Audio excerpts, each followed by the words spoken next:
दोस्तों नमस्कार, welcome back to dreamland educational hub. दोस्तों जैसा कि आप देख रहे हो कि इस पेंडेमिक सिचुएशन को लेकर के सारे कोचिंग संस्थान जो है वो बंद हो रखे हैं, सारे स्कूल्स और कॉलेजेस बंद हो रखे हैं।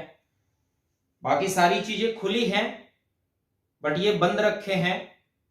क्या करना है, अब तो सरकार का आदेश है और सरकार अपने आप को राजा समझती है और उनका कहना है कि जो मेरे द्वारा दिए गए आदेश हैं उनको पालन करना होगा। तो चलो उसको पालन तो करना ही है। इस दौर में आपके संस्थान बंद होने की वजह से सबसे ज्यादा अगर स्तर गिरा है तो वह गिरा है शिक्षा का। सबसे ज्यादा स्तर शिक्षा का गिर गया है और शिक्षा के स्तर गिरने से बहुत सारे बच्चे को का एग्जाम नजदीक आ रहा है, बहुत सारे बच्चे को एग्जाम रेगुलरली हो रहे हैं। अब बताइए, सरकार शिक्षा दे नहीं सकती है बट एग्जाम ले सकती है। तो एग्जाम तो ले रही है बट पढ़ाई बच्चे का नहीं हो पा रहा है। तो इस दौर में बहुत सारे बच्चों का डिमांड था कि सर इस दौर में एटलीस्ट ऑनलाइन क्लासेस तब तक शुरू किया जाए जब तक कि ऑफलाइन क्लासेस शुरू ना हो जाए। ऐसे में 1000 प्रीवियस क्वेश्चन का सॉल्यूशन का एक एपिसोड में ला रखा था। उस एपिसोड में अप्रोक्सीमेटली मैं 14 लेसन तक मैं आपको दे चुका हूं।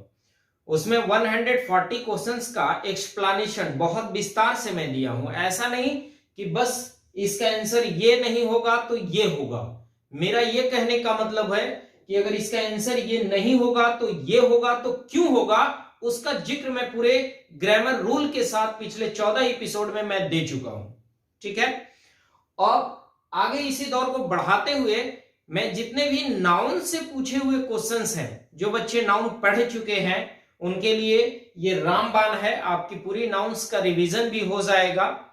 तो जितने भी नाउन से क्वेश्चंस पूछे गए हैं, चाहे वो बैंकिंग में हो, एसएससी में हो, सीडीएस में हो, एनडीए में हो, हर तरह के क्वेश्चंस आपको इसमें कलेक्शन किया गया है। अब इसमें आपको यह बता रहे हैं कि इसमें एक रूल से कई सारे क्वेश्चंस हैं। ठीक है, तो इन सारे क्वेश्चंस का सॉल्यूशन मैं एक रूल बताने के बाद मैं सभी क्वेश्चंस का सिर्फ आंसर बता दूंगा कि इसी रूल पे आधारित ये आंसर्स है। जैसे ही हमारा दूसरा रूल चेंज होंगे तो उस स्थिति में मैं सेकेंड रूल में आपको कंप्लीट बताऊंगा। ठीक है, तो इसी दौर को आगे बढ़ाते हुए हम लोग आगे बढ़ते हैं और देखते हैं क्वेश्चन नंबर 141। 140 क्वेश्चंस तक मैं 14 लेसन्स में आपको दे चुका हूं। ये आपका लेसन 15 है। ठीक है, तो चलिए इस दौर में आते हैं और सबसे पहला क्वेश्चन हम लोग देखते हैं कि against the popular perception the intelligent is not arrogant. Against the popular perception the intelligent is not arrogant. जब नाउन के चैप्टर में हम लोग आते हैं तो दो चीज पे हम लोग को सबसे ज्यादा ध्यान देना होता है।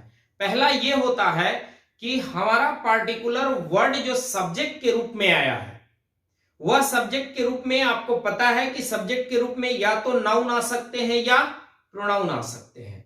अब हमारा अगर नाउन चैप्टर है तो सब्जेक्ट के रूप में अगर नाउन आया है तो पहले यह देखना है कि वो पार्टिकुलर नाउन सिंगुलर है या प्लूरल, और उसी के अनुसार वर्ब का इस्तेमाल होगा, सिंगुलर या प्लूरल। ठीक है, तो सबसे पहले नाउन के चैप्टर में हम आते हैं तो हर जगह जहां भी नाउन है उसको यह देखना है कि पार्टिकुलर नाउन जो है वो प्रॉपर है या नहीं। जहां पे नाउन आना चाहिए ऐसा तो नहीं ना है कि वहां पे एडजेक्टिव आ गई है। तो ये सब सिलसिले को सबसे पहले नाउन के चैप्टर में हम लोग को देखना पड़ता है। ठीक है, तो चलिए आइए हम लोग देखते हैं थोड़ा। तो सबसे पहले आइए अगेंस्ट द पॉपुलर परसेप्शन। जैसा कि हम लोग जानते हैं एक चीज कि जो सब्जेक्ट की बात करते हैं या हम ऑब्जेक्ट की बात करते हैं तो इतना तो हम लोग श्योर जानते हैं कि सब्जेक्ट के स्थान पे या तो नाउन होते हैं या प्रोनाउन होते हैं। ऑब्जेक्ट के स्थान पर भी या तो नाउन होते हैं या प्रोनाउन होते हैं। बस यही दो होते हैं ना, या तो सब्जेक्ट के स्थान पे या ऑब्जेक्ट के स्थान पे। ऑब्जेक्ट हम लोग कब कहते हैं, जरा ध्यान दीजिएगा। ऑब्जेक्ट हम लोग तब कहते हैं कि जब कभी वर्ब के बाद जो भी वर्ड यहां पे आते हैं जनरली हम लोग ऐसा परसेप्शन बना लेते हैं कि ये ऑब्जेक्ट होगा। बना लेते हैं ना, जैसे ही वर्ब के बाद आ गया तो जनरली हम लोग परसेप्शन बना लेते हैं कि ये हमारा ऑब्जेक्ट होगा। क्यों इसलिए परसेप्शन बनाते हैं कि जनरली हम एक स्ट्रक्चर जानते हैं कि subject plus verb plus object, यही परसेप्शन के अनुसार वर्ब के बाद जो भी आ जाते हैं समझ लेते हैं कि वो पार्टिकुलर वर्ड जो होगा वो ऑब्जेक्ट होगा। बट ऐसा नहीं है, ऐसा नहीं है। ध्यान दीजिएगा, वर्ब के बाद जो भी वर्ड का इस्तेमाल होगा, ध्यान रखिएगा, अगर ये वर्ड दो क्वेश्चन का जवाब अगर देता है, पहला तो व्हाट और दूसरा क्वेश्चन का जवाब होम, पहला व्हाट और दूसरा होम, अगर इनका जवाब यहां से हमें मिल जाती है तो समझ लेंगे कि ये ऑब्जेक्ट होगा। किसका जवाब? व्हाट और होम का जवाब अगर यहां से मिल जाती है तो हम ये समझ लेंगे कि ये हमारा ऑब्जेक्ट होगा। अब जरा ध्यान दीजिएगा कि मैं 2-3 सेंटेंसेस यहां पे दे रहा हूं, जैसे ही इनवाइटेड मिस्टर रमेश। दूसरा क्वेश्चन देखिएगा, she built home, she built a home. Second question है Ram, third question Ram went home. अब जरा ध्यान दीजिएगा, मैं आपको यही बताया कि ये जो पार्टिकुलर जो सेंटेंस आप देख रहे हैं इसमें हम समझ सकते हैं कि ये सारे के सारे वर्ब हैं, है ना। इस वर्ब के बाद जो भी ऑब्जेक्ट आता है सारे के सारे नाउन्स होंगे, ये भी हम जानते हैं जैसा कि परसेप्शन हमारा है। बट ध्यान दीजिएगा, हमने आपको बताया कि जब व्हाट और होम का आंसर जो देगा वही नाउन होगा, अदरवाइज नहीं होगा। व्हाट और होम का जो आंसर देगा वही आपका ऑब्जेक्ट होगा, अदरवाइज बाकी दूसरा कोई ऑब्जेक्ट नहीं होगा। आइए, ही इनवाइटेड, उसने इनवाइट किया। अब इनसे पूछिए हुम, किसे इनवाइट किया? पता चल गया मिस्टर रमेश को इनवाइट किया, तो ये मिस्टर रमेश जो है आपका वो ऑब्जेक्ट होगा। सेकंड सेंटेंस देखेंगे, शी बिल्ड, उसने बनाई। अब इनसे पूछिए व्हाट, क्या बनाई? पता चल गया एक होम बनाई, घर बनाई, ठीक है। तो व्हाट का आंसर मिल गया, यानी होम और व्हाट का आंसर मिला, इसका मतलब है कि ये पार्टिकुलर वर्ड जो है वो ऑब्जेक्ट है। नेक्स्ट आइए, राम वेंट होम। अब इनसे पूछिए राम वेंट व्हाट, क्या गया राम, क्या जवाब यहां से मिला क्या? दूसरा राम गया। अब इनसे पूछिए होम, किसे गया, जवाब मिला क्या? नहीं मिला।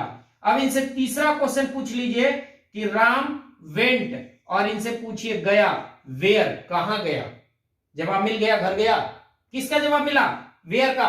वेयर का जवाब देने वाला कभी भी ऑब्जेक्ट नहीं हो सकता है, ठीक है।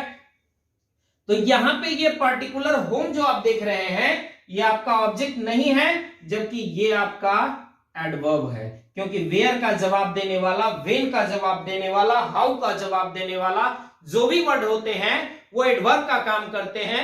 अगर फंक्शनल ग्रामर की अगर बात करते हैं तो जो पार्टिकुलर वर्ड जिस पार्ट्स ऑफ स्पीच का काम करेगा उसी पार्ट्स ऑफ स्पीच का वह भाग होगा, ठीक है।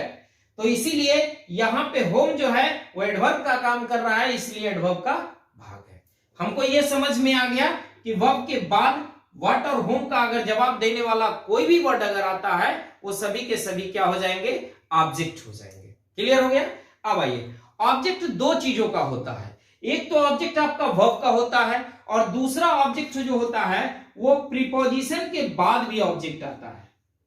तो याद ये रखना है कि प्रीपोजिशन के बाद आने वाला जो ऑब्जेक्ट होता है वो प्रीपोजिशन का ऑब्जेक्ट होता है, और वर्ब के बाद जो आने वाला ऑब्जेक्ट होता है वो वर्ब का ऑब्जेक्ट होता है। इतना क्लियर हो गया?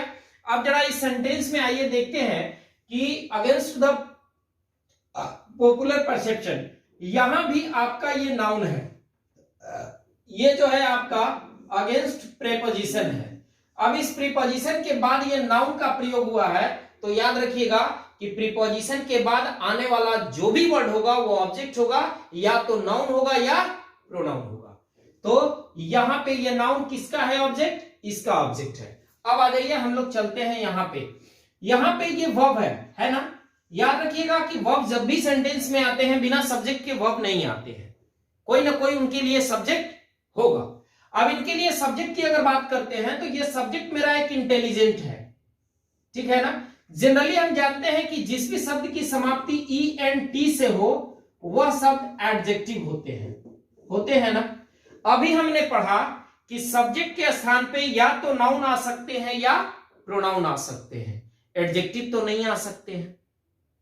लेकिन यहां पर देख रहे हैं कि इस वर्ब के पहले आने वाला जो सब्जेक्ट है, इस सब्जेक्ट के स्थान पे आपका एडजेक्टिव है, ठीक है।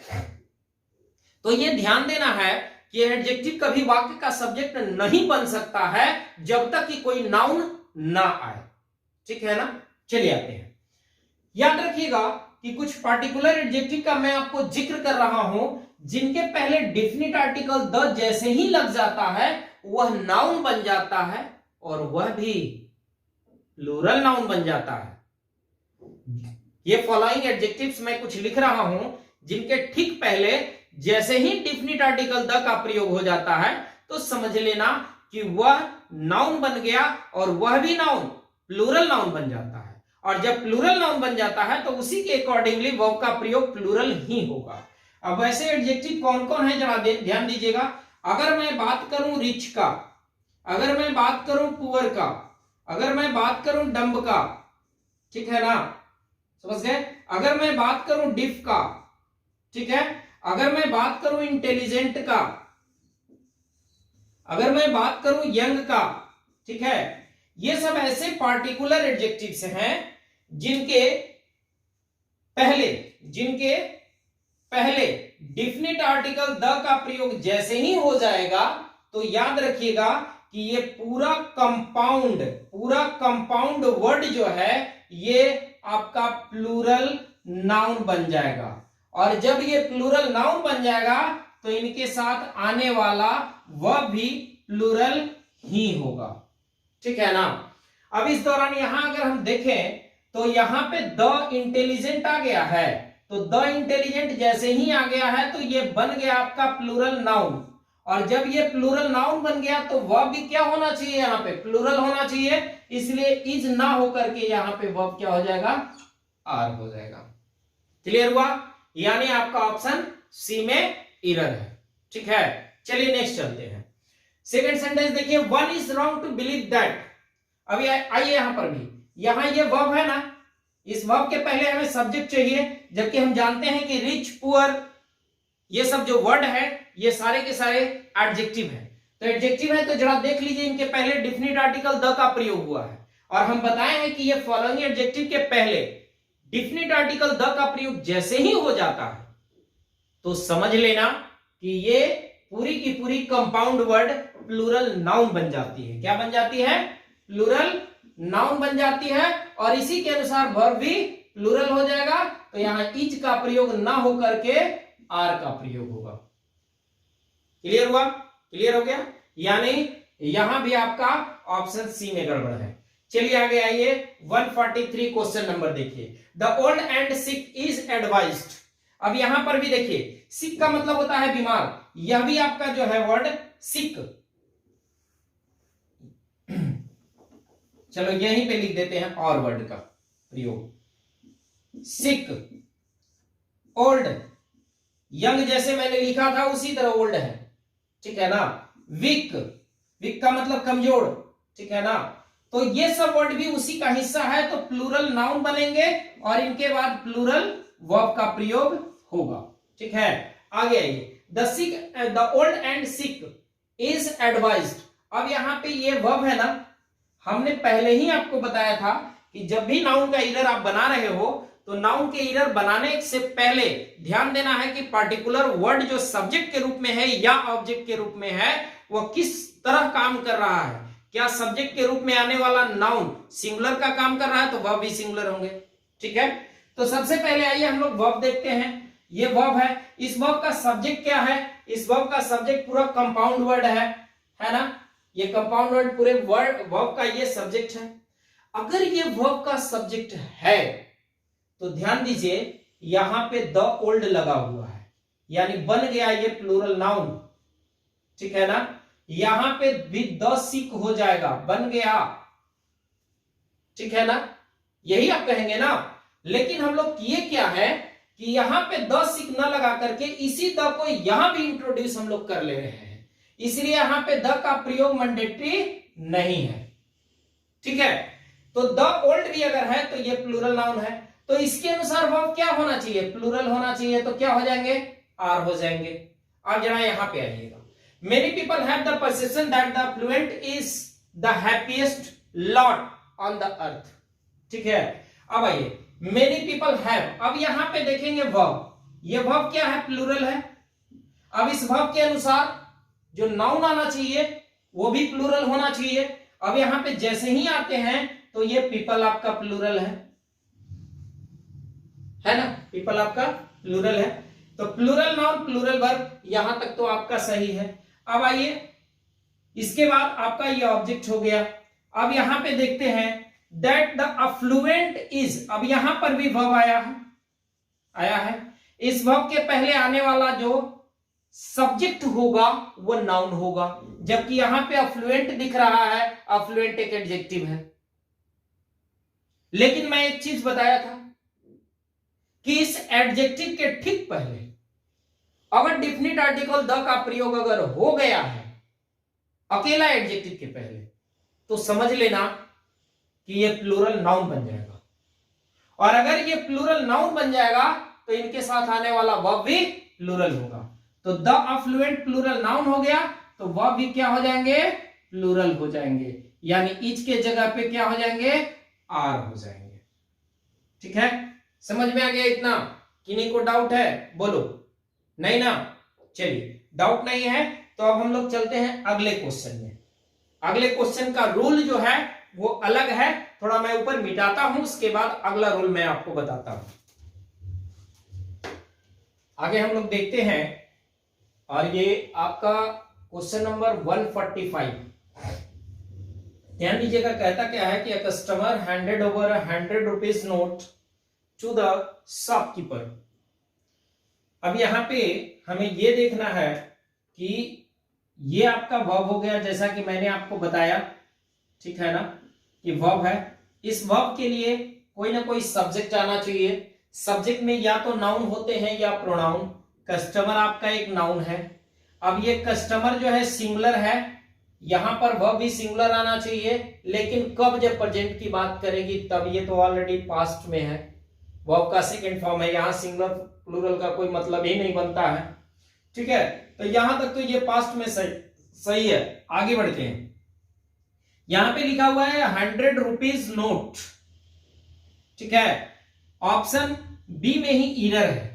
अब क्या इरर है, इसको समझने के लिए सबसे पहले हम लोग को थोड़ा सा यूनिट के बारे में जानना है।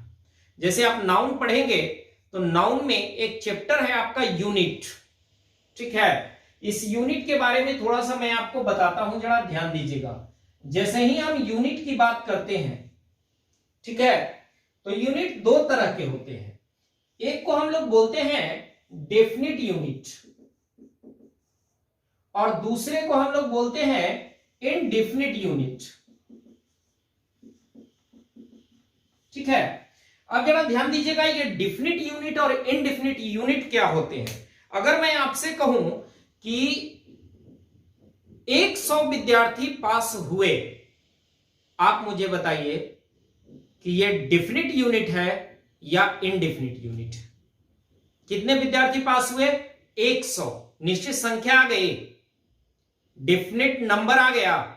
अगर हम आपसे कहें कि सैकड़ों विद्यार्थी पास हो गए, अब आप मुझे बताइए कि ये डेफिनिट हुआ या इनडेफिनिट हुआ। क्योंकि जैसे ही मैंने बोला कि हजारों लोग मारे गए, तो इसमें पता नहीं कि कितने हजार लोग हैं। लेकिन अगर मैं बोलूं कि 10,000 लोग मारे गए, तो ये डेफिनिट हो गया कि 10,000 लोग, यानी नंबर इसके डेफिनिट हो गए। और वहां जो मैंने बोला हजारों लोग मारे गए, तो इसमें जो हजारों की बात हमने किया, ये नंबर इनडेफिनिट है। क्योंकि इससे हमें पता नहीं चलता है कि ये पर्टिकुलर नंबर जो है वो कितना है, वो इनडेफिनिट हो गया। अब आइए, जब डेफिनिट यूनिट की बात हम करते हैं, तो डेफिनिट यूनिट भी दो प्रकार के होते हैं। ठीक है ना, एक को हम लोग बोलते हैं कॉम्पैक्ट। कॉम्पैक्ट, और दूसरा को बोलते हैं नॉन कॉम्पैक्ट। ठीक है, अब जरा ये कॉम्पैक्ट और नॉन कॉम्पैक्ट को समझने की कोशिश कीजिएगा। कॉम्पैक्ट यूनिट वो यूनिट होते हैं जो सेल्फ सफिशिएंट इन मीनिंग होते हैं। ठीक है, जैसे अगर मैं आपको कहूं कि मुझे 10 रुपये चाहिए, ठीक है ना, मुझे 10 रुपये चाहिए, 10 रुपीज। जैसे ही मैंने बोला कि मुझे 10 रुपये चाहिए, तो रुपया जो हो गया वो क्या हो गया, डिफिनिट हो गया, और उसमें भी कॉम्पैक्ट हो गया, क्योंकि इसके बाद मुझे ये नहीं कहना है कि 10 रुपया क्या चाहिए। ठीक है, लेकिन अगर मैं इधर कहूं, नॉन कॉम्पैक्ट की अगर बात करूं, तो अगर मैं कहूं कि मुझे 10,000 चाहिए, अब जैसे ही मैंने कहा आपको कि भाई साहब मुझे 10,000 चाहिए, आप पूछोगे ना कि सर 10,000 क्या चाहिए, आदमी चाहिए, रुपया चाहिए, 10,000 क्या चाहिए आपको, 10,000 सोने की मोहरे चाहिए, क्या चाहिए आपको 10,000।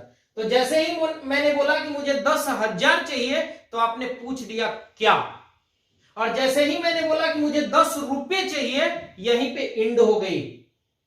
इसके बाद आप नहीं पूछ सकते हैं कि 10 रुपया में क्या चाहिए। सिर्फ ये हमने बोला कि मुझे 10 रुपये आपसे चाहिए, तो आप 10 रुपया निकाल के दे दिए। मैंने आपसे बोला मुझे 100 चाहिए, आप पूछोगे ना कि सर 100 क्या चाहिए, 100 विद्यार्थी आपको चाहिए कोचिंग के लिए, 100 रुपया चाहिए, 100 सोने की मोहरे चाहिए, 100 हीरे की अंगूठी चाहिए, क्या चाहिए। तो आपने जैसे ही मैंने बोला 100, तो समझ में आपको आया होगा कि ये नॉन कॉम्पैक्ट है, जो सेल्फ सफिशिएंट इन मीनिंग नहीं है। इसके मीनिंग को कंप्लीट करने के लिए मुझे अलग से कोई वर्ड उसमें ऐड करना पड़ेगा। ठीक है, तो जैसे ही मैंने 1000 बोला, जैसे ही मैंने 100 बोला, जैसे ही मैंने लाख बोला, जैसे ही मैंने करोड़ बोला, ठीक है, तो मुझे समझ में आया कि इस यूनिट जो लिखा हुआ है ना, इस यूनिट के बाद कोई ना कोई एक वर्ड मुझे चाहिए जिससे इसका मीनिंग सेटिस्फाई हो सके। ठीक है, अब जरा ध्यान दीजिएगा, इन सबके पहले मैंने लगा दिया 10। ठीक है, हो गया। अब आइए इसके बाद, ये जैसे ही मैंने बोला 10,000, 10,100, 10 लाख या 10 करोड़, ठीक है, तो हमें समझ में आया कि भैया इसके यहां तक तो मीनिंग सफिशिएंट नहीं है। इसके मीनिंग को सफिशिएंट बनाने के लिए, इसके मीनिंग को सेटिस्फाई करने के लिए हमको अलग से वर्ड जोड़ना पड़ेगा। जोड़ना पड़ेगा या नहीं? बिल्कुल जोड़ना पड़ेगा। तो यहां पे कोई भी एक नाउन को हमने जोड़ दिया। ठीक है, समझ में आ गया। अब आइए, हमारा ये जो, जरा आप ध्यान से देखिएगा, ये जो हमारा बना वो डिजिट बना, ठीक है ना, ये जो बना हमारा वो मेजरमेंट बना, जिसे हम यूनिट कह दिए, ठीक है ना, ये आपका यूनिट बन गया। अब ये यूनिट के बाद जो आ गया वो उस वस्तु का नाम लिखा गया जिसे मेजरमेंट किया गया है, जिसे यूनिट में ढाला गया है, जिसे मेजर किया गया है, ठीक है ना, मेजरमेंट। ठीक है, अब जरा ध्यान में आप रखिएगा एक चीज सबसे इंपॉर्टेंट, कि जब भी नॉन कॉम्पैक्ट वाले यूनिट कहीं भी अगर आते हैं, ठीक है, नॉन कॉम्पैक्ट वाले यूनिट कहीं भी आते हैं, तो मुझे समझ में आ गया है कि ये पर्टिकुलर यूनिट जो आते हैं वो इस तरह के स्ट्रक्चर को फॉलो करेंगे। ठीक है, डिजिट प्लस यूनिट और प्लस उस वस्तु का नाम जिसे मापा या तौला गया है। अब करना क्या है कि ध्यान दीजिएगा, यूनिट जो होंगे वो हमेशा सिंगुलर होंगे, ऑलवेज सिंगुलर होंगे। कभी ये प्लूरल हो ही नहीं सकते हैं। कब? जब नॉन कॉम्पैक्ट की श्रेणी में आएंगे तब, जब इस तरह के स्ट्रक्चर को फॉलो करेंगे तब। ठीक है, तो मेजरमेंट हमेशा क्या होंगे? सिंगुलर होंगे। अब इस डिजिट की अगर बात करते हैं तो ये डिजिट हमारा सिंगुलर भी हो सकता है और ये डिजिट हमारा प्लूरल भी हो सकता है। जैसे आई नीड 1000 रुपी आ गया, 1000 रुपी। आई नीड 1000 स्टूडेंट्स, ठीक है ना। तो जैसे ही मैंने कहा 1000 रुपीज 1000 स्टूडेंट्स, ठीक है, तो हमें समझ में आया कि ये डिजिट जो है हमारा, ये डिजिट सिंगुलर भी हो सकता है और ये डिजिट आपका प्लूरल भी हो सकता है, ठीक है ना।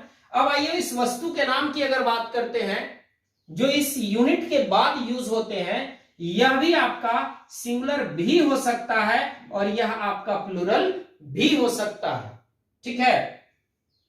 अब जरा ऐसा जो स्ट्रक्चर बना है, अब जरा हम लोग कॉम्पैक्ट का स्ट्रक्चर बना करके देखते हैं। तो कॉम्पैक्ट का स्ट्रक्चर जब बनाएंगे तो हमारा एक तरफ रहेगा डिजिट, ठीक है ना। इस डिजिट के तुरंत बाद, ध्यान दीजिएगा, इस डिजिट के तुरंत बाद कॉम्पैक्ट यूनिट होंगे। कौन सा कौन सा कौन सा, फिर से एक बार बोलिए, कॉम्पैक्ट यूनिट होंगे, ठीक है ना। इस डिजिट के बाद कॉम्पैक्ट यूनिट, ठीक है ना। अब ध्यान दीजिएगा कि डिजिट हमारा सिंगुलर और प्लूरल दोनों होगा और ये कॉम्पैक्ट यूनिट भी हमारा सिंगुलर और प्लूरल दोनों होगा। क्लियर हो गया। अब जरा मैं बोलता हूं, जरा समझिएगा कि मुझे 5 आदमी चाहिए, तो 5 मेन हो जाएगा, ठीक है ना। जरा ध्यान दीजिएगा, अगर मैं कहूं कि मुझे 5 आदमी चाहिए, 5 मेन, यह जो यूनिट जिसे हम माप रहे हैं आदमी के रूप में, वह यूनिट हमारा प्लूरल होगा और हमें पता है कि यह कॉम्पैक्ट है, इसलिए कॉम्पैक्ट यूनिट है कि यह सेल्फ सफिशिएंट इन मीनिंग है। अब इसको अलग से कोई वर्ड जोड़ने की आवश्यकता नहीं है इसको सेटिस्फाई करने के लिए, ठीक है। तो आई नीड 5 मेन, मुझे 5 आदमी की जरूरत है, 5 आदमी। अब ये नहीं पूछोगे कि क्या, ठीक है ना। तो ये हुआ आपका सेल्फ सफिशिएंट इन मीनिंग। जैसे ही मैंने बोला कि 5 गर्ल्स, तो हमें समझ में आ गया कि ये यूनिट भी आपका प्लूरल है और ये आपका ये आपका डिजिट भी प्लूरल है, ये आपका यूनिट भी प्लूरल है। ये आपका डिजिट भी प्लूरल है, ये आपका यूनिट भी प्लूरल है। अब जरा जैसे ही मैं लिखा कि 1, तो आप क्या लिखोगे, स्टूडेंट लिखोगे या स्टूडेंट्स लिखोगे? स्टूडेंट लिखोगे। यहां पे डिजिट भी सिंगुलर और यहां पे यूनिट भी सिंगुलर। क्लियर हो गया। ये टोटल हमने आपको बताया कॉम्पैक्ट का, ठीक है ना। अब जरा नॉन कॉम्पैक्ट की अगर बात कर लेते हैं, तो नॉन कॉम्पैक्ट में अगर मैं कहूं कि I need a 5 rupee note. अब जरा ध्यान दीजिएगा, यहां पे ये डिजिट हो गए ना, इस डिजिट के बाद जो आया ये नॉन कॉम्पैक्ट यूनिट आ गया, नॉन कॉम्पैक्ट यूनिट, और उसके बाद उस वस्तु का नाम आ गया जिसे मापा या तौला गया है। अब ये कहा गया कि I need a 5 rupee note, मुझे एक 5 रुपए का नोट चाहिए, मुझे एक 5 रुपए का नोट चाहिए, एक चाहिए, क्या चाहिए, नोट चाहिए। कितने रुपए का? 5 रुपए का, ठीक है ना। अब देखिए ये 5 रुपीज नोट, ठीक है ना। अब मुझे समझ में आया कि जैसे ही इस रुपीस के बाद, ये कॉम्पैक्ट यूनिट है, ये कॉम्पैक्ट यूनिट है, तो ये कॉम्पैक्ट यूनिट के बाद भी अगर हमें यह चाहिए था कि मुझे 5 रुपया नहीं चाहिए, 5 रुपए की एक नोट चाहिए, तो इस कॉम्पैक्ट यूनिट को मैं पूरा जो है कंपाउंड वर्ड के रूप में यूज कर रहा हूं। तब यहां पे ध्यान रखिएगा कि यह जो है आपका मेजरमेंट का काम कर रहा है। किसका काम कर रहा है? मेजरमेंट का काम कर रहा है। और अगर इस मेजरमेंट के बाद कोई वस्तु का जिक्र अगर आ गया है तो याद रखिएगा ये मेजरमेंट हमेशा सिंगुलर होगा, हमेशा सिंगुलर होगा। जब ये सिंगुलर होगा तो यहां पे इसका प्रयोग नहीं होगा। तब स्ट्रक्चर आपका देखिए, ये वाला स्ट्रक्चर डिजिट प्लस यूनिट और प्लस उस वस्तु का नाम जिसे मापा या तौला गया है, ठीक है ना। तो यूनिट या मेजरमेंट जो होगा वो हमेशा सिंगुलर होगा, इसलिए यहां पे रुपीज ना होकर के रुपी होगा। क्लियर हो गया? क्लियर हो गया, ठीक है ना। सेकंड सेंटेंस देखते हैं कि our government has constituted a 5 men committee, a 5 men committee. ध्यान दीजिएगा यहां पे, अब 5 मेन कमिटी कहने का मतलब होता है एक 5 लोगों की कमिटी बनाई है। एक कमिटी बना है कितने लोगों की? 5 लोगों की। तो 5 यहां पे है और ये कॉम्पैक्ट है, लेकिन ध्यान रखिएगा इस कॉम्पैक्ट के बाद कोई ना कोई नाउन का जिक्र हुआ है। क्यों? क्योंकि कॉम्पैक्ट से इंड नहीं कर रहा है, क्योंकि इसे विस्तृत रूप में इसका एक पूरे कंपाउंड वर्ड इसे बनाना है। ठीक है, तो यहां पे अब 5 मेन कमिटी जो है यहां पे ये गलत है, क्योंकि डिजिट, मेजरमेंट और उस वस्तु का नाम जिसे मापा गया है, मेजरमेंट ऑलवेज सिंगुलर, इसलिए क्या हो जाएगा? मैन हो जाएगा। इतना आपको समझ में आ गया? अब जरा हम लोग क्वेश्चन में चलेंगे तो समझाएंगे। सबसे पहले एक हम आपको इनडेफिनिट यूनिट के बारे में बता देते हैं, ठीक है ना। अब जरा इनडेफिनिट यूनिट की बात अगर करें, इनडेफिनिट यूनिट की अगर बात करें तो याद रखिएगा एक चीज कि इनडेफिनिट यूनिट जो होते हैं, जैसे ही मैंने कहा कि हजारों लोग मारे गए, लाखों विद्यार्थियों का कैरियर बर्बाद हो गया इस एनटीपीसी के इस तरह रिजल्ट देने से, रेलवे की इस तरह धांधली से लाखों विद्यार्थियों का कैरियर बर्बाद हो गया, ठीक है ना। तब उस स्थिति में हम क्या करते हैं कि जो हमारा नॉन कॉम्पैक्ट वाला, ठीक है ना, यूनिट है, जिसमें हम लोग कह दिया आपका 100, जिसमें हमने कह दिया आपका 1000, जिसमें हमने आपको कहा लाख, जिसमें हमने आपको कहा करोड़, ठीक है ना, जिसमें हमने आपको कह दिया, जैसे हम लोग कहते हैं ना कि कंपटीशन की तैयारी करने में सालों साल बर्बाद हो गए, सालों मैंने कंपटीशन की तैयारी किया, बट क्या रिजल्ट मिला? एनटीपीसी।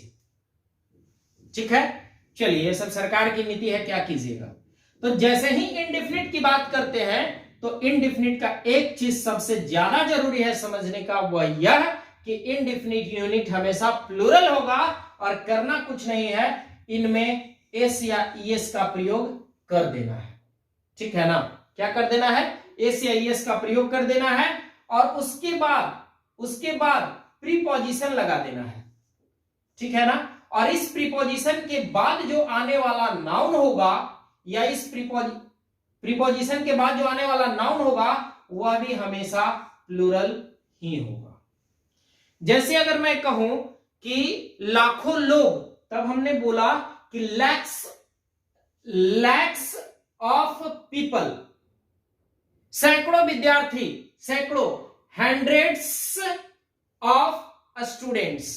तो याद रखिएगा कि जब भी इनडेफिनिट यूनिट का अगर प्रयोग होगा तो प्रीपोजिशन उसके साथ जरूर आएगा, ठीक है। चलिए आगे अब हम लोग क्वेश्चन की ओर बढ़ते हैं और क्वेश्चन को समझते हैं। यहां पे कह रहा है the customer handed over 100 rupees note to the shopkeeper. अब यहां पे देखिए, हमने कहा ना कि ये डिजिट है, इस डिजिट के बाद ये आपका मेजरमेंट आ गया क्या, इस मेजरमेंट के बाद उस वस्तु का नाम आ गया क्या जिसे मापा या तौला गया है। अब आप मुझे बताइए कि ये मेजरमेंट हमेशा सिंगुलर होगा ना, जैसा कि मैंने रूल में आपको बताया है कि ये मेजरमेंट हमेशा सिंगुलर होगा ना। तो यहां पे एस लगेंगे क्या? नहीं लगेंगे, यानी आपका ऑप्शन बी में एरर है। नेक्स्ट आते हैं 146 question. We are going to launch this 3 crore project. अब यहां पे देखिए, ये जो हो गया आपका डिजिट हो गया क्या, इस डिजिट के बाद मेजरमेंट आ गया क्या, इस मेजरमेंट के बाद उस वस्तु का नाम आ गया क्या जिसे मापा गया है। आप मुझे बताइए कि मेजरमेंट सिंगुलर होगा या plural? Always singular, always singular, इसलिए यहां पे एस होगा क्या? नहीं होगा। आगे आइए, my grandfather owns 50 acres of wetland. अब यहां पे ध्यान दीजिएगा, यहां पे ऑफ आ गया ना। ऑफ कहां आता है मैं आपको बता चुका हूं कि जब भी इनडेफिनिट यूनिट की बात करते हैं तब ऑफ आता है, डेफिनिट यूनिट नहीं। हमने क्या बोला? इनडेफिनिट यूनिट की बात करते हैं तब प्रीपोजिशन ऑफ आता है। जैसे अगर मैं यहां कहता कि मतलब 50 एकड़ ऑफ वेटलैंड कह रहा है ना, 50 एकड़ वेटलैंड खरीदे उनके ग्रैंडफादर, 50 एकड़, तो 50 एकड़ क्या हो गया? डेफिनिट हो गया, ठीक है ना। अगर मैं कहता कि एकड़ जमीन खरीदे गए, ठीक है ना, तब उस स्थिति में वो इंडेफिनिट होता, तब ऑफ लगता। तो यहां पे तो पहले ही कह दिया है कि 50 यानी डिफिनिट हो गया, तो सबसे पहले इसको हटा देंगे। दूसरा 50 ये हो गया आपका डिजिट, ये हो गया आपका मेजरमेंट, और ये हो गया आपका उस वस्तु का नाम वेटलैंड, ठीक है ना, जिसे मापा या तौला गया है। तो ये जो मेजरमेंट होगा वो मेजरमेंट ऑलवेज सिंगुलर होगा। क्या होगा? सिंगुलर होगा, इसलिए एकड़ में एस नहीं लगेगा। बस केवल क्या करना है कि यहां से ऑफ हटा देना है, आपका आंसर हो गया। नेक्स्ट आइए, 2 million people attended the meeting held in parade ground, ठीक है ना। आइए 2 मिलियन पीपल, देखिए यहां पे डिजिट हो गए क्या, उसके बाद मेजरमेंट हो गए क्या, उसके बाद उस वस्तु का नाम हो गया क्या जिसे मापा या तौला गया है, ठीक है ना, वस्तु या व्यक्ति जो भी हो। अब आइए यहां पे, तो ये मेजरमेंट जो होगा वो हमेशा और हमेशा और हमेशा सिंगुलर होगा, इसलिए मिलियंस होंगे या मिलियन होंगे। क्लियर हो गया? क्लियर हो गया। आगे आइए, हरी लॉस्ट 100 रुपीज नोट। अब ध्यान दीजिएगा, यहां पे ये डिजिट हो गए क्या, ये डिजिट के बाद यहां मेजरमेंट हो गए क्या, और इस मेजरमेंट के बाद उस वस्तु का नाम हो गया क्या जिसे मापा या तौला गया है। अब आप मुझे बताइए ये मेजरमेंट सिंगुलर होगा या प्लूरल? ऑलवेज सिंगुलर, इसलिए 100 रुपी नोट ना कि रुपीज नोट, ठीक है। आगे बढ़ते हैं, our office buys 5 kilograms of paper every month. अब जरा ध्यान दीजिएगा, यहां पे डिजिट हो गए क्या, इस डिजिट के बाद ये मेजरमेंट हो गए क्या, इस मेजरमेंट के बाद देखिए तो ये वस्तु का नाम हो गया क्या। तो जैसे ही मैंने कहा कि 5, तो हमें समझ में आ गया कि यह तो डिफिनिट यूनिट है। अगर यह डिफिनिट यूनिट है तो एक चीज मुझे पता होना चाहिए कि डिफिनिट यूनिट है तो फिर इनडिफिनिट वाला स्ट्रक्चर क्यों फॉलो होगा। सबसे पहला गलती यहां पे। दूसरा, जब ये डिफिनिट यूनिट है तो मेजरमेंट जो होगा वो हमेशा सिंगुलर होगा, यानी यहां पे एस भी नहीं होंगे। समझ में आ गया? तो ये आपके पूरे यूनिट का सिलसिला होगा। यूनिट के सिलसिला में मैं फिर से एक बार रिवाइज आपको कर दूं कि यूनिट जो होते हैं वो 2 तरह के होते हैं। एक तो होते हैं डेफिनेट यूनिट, जिसमें निश्चित संख्या या निश्चित मात्रा का बोध होता है, डेफिनेट क्वांटिटी और डेफिनेट नंबर का बोध होता है। सेकंड जो होते हैं वो इनडेफिनिट यूनिट होते हैं, ठीक है ना, इनडेफिनिट यूनिट। ये जो इनडेफिनिट यूनिट होते हैं, ये जो होते हैं वो ना तो डेफिनिट नंबर होते हैं ना ही डेफिनिट क्वांटिटी होते हैं, ठीक है ना। और ये जो स्ट्रक्चर इनडेफिनिट का बनता है वो बनता है मेजरमेंट के में एस और एस लगे हुए रहते हैं, इसलिए कि ये इनडेफिनिट है, अनिश्चित संख्या और मात्रा है। उसके बाद यहाँ पे प्रीपोजिशन लगेंगे और उसके बाद जो भी नाउन आएंगे वो प्लूरल आएंगे। आगे बढ़ते हैं, जरा ध्यान दीजिएगा। ये जो डिफिनिट यूनिट की बात करते हैं तो डिफिनिट यूनिट में भी 2 प्रकार के होते हैं, एक कॉम्पैक्ट और दूसरा नॉन कॉम्पैक्ट, ठीक है ना। तो कॉम्पैक्ट यूनिट वैसे होते हैं जो सेल्फ सफिशिएंट इन मीनिंग होते हैं। जैसे मैंने आपको कहा कि मुझे 5 आदमी चाहिए, तो आप ये नहीं पूछोगे कि क्या चाहिए। और जैसे ही मैंने कह दिया कि मुझे 500 चाहिए, तो आप पूछोगे कि 500 क्या चाहिए, रुपया चाहिए, 500 आदमी चाहिए, 500 विद्यार्थी चाहिए, है ना। तो ये हो गए नॉन कॉम्पैक्ट, जैसे 100, 1000, लाख, करोड़, ठीक है ना। ये सब जो हो गए वो नॉन कॉम्पैक्ट हो गए। और रुपी हो गया, ईयर्स हो गया, वीक्स हो गया। जैसे मैंने कहा आपको कि मैं जो है 5 साल बिताया, आप ये पूछोगे कि क्या बिताया, साल का मतलब ही हो गया, वर्ष का मतलब ही हो गया समय, ठीक है। तो अलग से आप पूछोगे नहीं। तो फिर यहां पे रुपी हो गए, ईयर हो गए, वीक हो गए, मंथ हो गए, ये सब जो है वो कॉम्पैक्ट यूनिट की श्रेणी में आते हैं, ठीक है ना। अब जरा कॉम्पैक्ट यूनिट का जो स्ट्रक्चर बनेगा ध्यान दीजिएगा, डिजिट और plus compact unit. Digit singular या प्लूरल दोनों हो सकते हैं, कॉम्पैक्ट यूनिट भी सिंगुलर या प्लूरल दोनों हो सकते हैं। अब नॉन कॉम्पैक्ट की बात आते हैं, या नॉन कॉम्पैक्ट के साथ साथ इसमें कॉम्पैक्ट यूनिट भी मिले हुए होते हैं, क्योंकि इसका स्ट्रक्चर ही अलग होता है।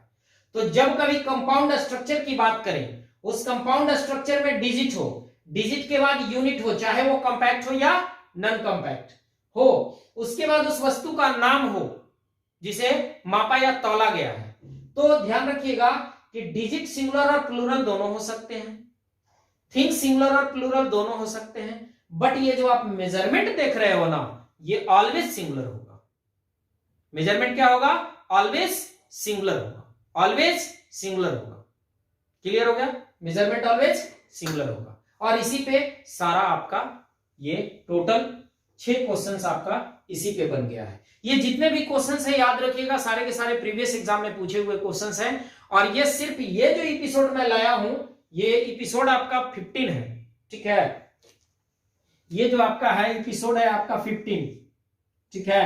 इस 15 एपिसोड में ध्यान रखिएगा कि यहां से जो मैं शुरू कर रहा हूं ना, वो केवल नाउन चैप्टर से रिलेटेड जितने भी क्वेश्चंस हैं उस क्वेश्चंस का मैं आपको डील कर रहा हूं। तो एक बार मैं आपसे आग्रह करूंगा कि नाउन चैप्टर को घर में जाकर के जरूर पढ़ लें एक बार, ठीक है ना। और उसके बाद जो डाउट होती है आप कमेंट में क्वेश्चन लिख सकते हैं। उसके बाद भी अगर ना समझ में आए तो कमेंट बॉक्स में लिख करके बताइए कि कौन सा क्वेश्चन आपको समझ में नहीं आया है। मैं ट्राई करूंगा कि आपको अगले एपिसोड में इस क्वेश्चन को समझा सकूं। तब तक के लिए tata bye bye, best of luck. पढ़ते रहिए, सेफ रहिए, स्वस्थ रहिए। इस कोविड में अपने आप को बचाइए और सबसे ज्यादा बचाइएगा तो अपने नेता से अपने आप को बचाइए। Thank you very much.